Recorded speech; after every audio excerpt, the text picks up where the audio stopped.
It is right to take the life of those who break the most appalling moral codes in our society.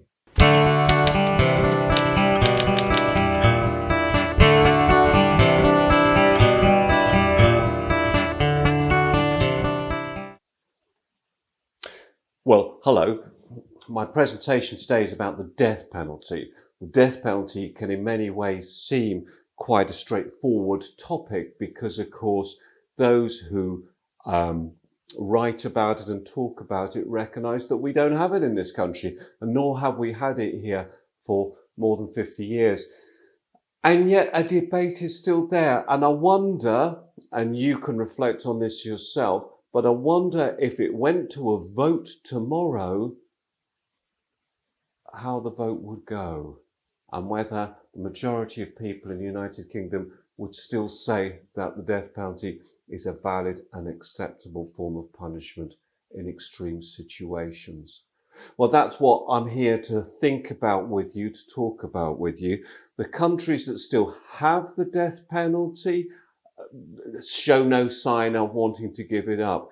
But no country in Europe has it, and as I say, nor has had it for quite a long time now. So where do we go with this debate?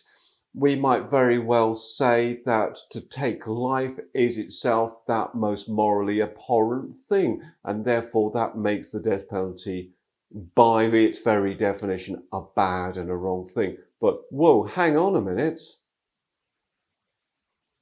That's what the person may well have done. And supposing the person has, for example, been a mass murderer, supposing that person has killed huge numbers of people, so goes the argument, are they entitled to live in the way that you or I live? Well, no, clearly not.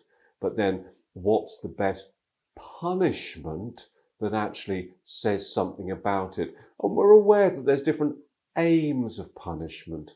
And one of the most important may well be deterrence, the actual idea that you might put people to death, you might have capital punishment, because that would actually deter people from committing murder in the first place.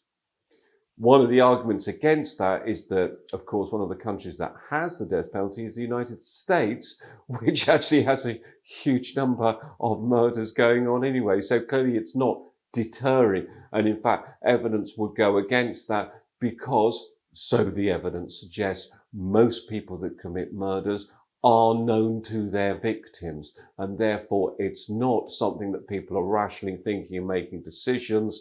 It's actually something that people do because they're caught up in some emotional situation from which they wouldn't be deterred by the law. So let's perhaps accept that the death penalty isn't a deterrent in that sense. It may, however, be something that's useful for retribution, something that says to kill someone is so morally abhorrent that if you do it, you are to have your life taken from you. And this is the statement of our society. Now, that may well work. I don't know whether that's the argument that's put forward in countries that still have it. Some will do so. They will use what's known as the lex talionis. The lex talionis says that an eye for an eye is an acceptable punishment. And because that's a passage in the Bible, yes, in the Old Testament, but a passage in the Bible, that gives it some moral importance, some moral credibility.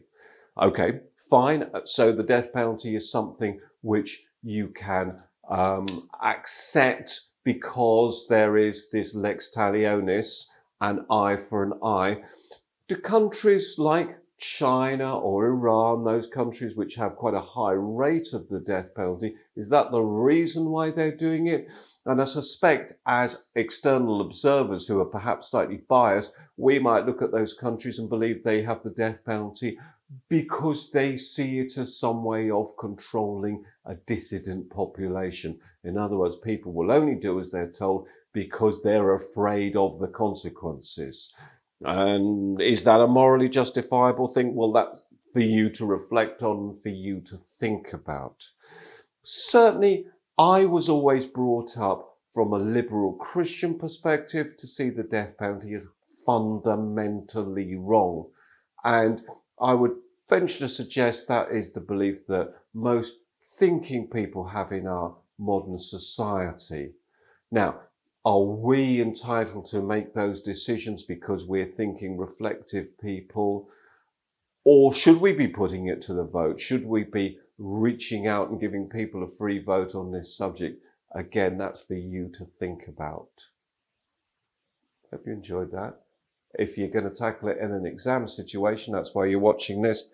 Think about the different sides, build it up in your mind, and make sure you've got good evidence to back it up. In the meantime, thanks very much. Like the channel. Take care. See you again.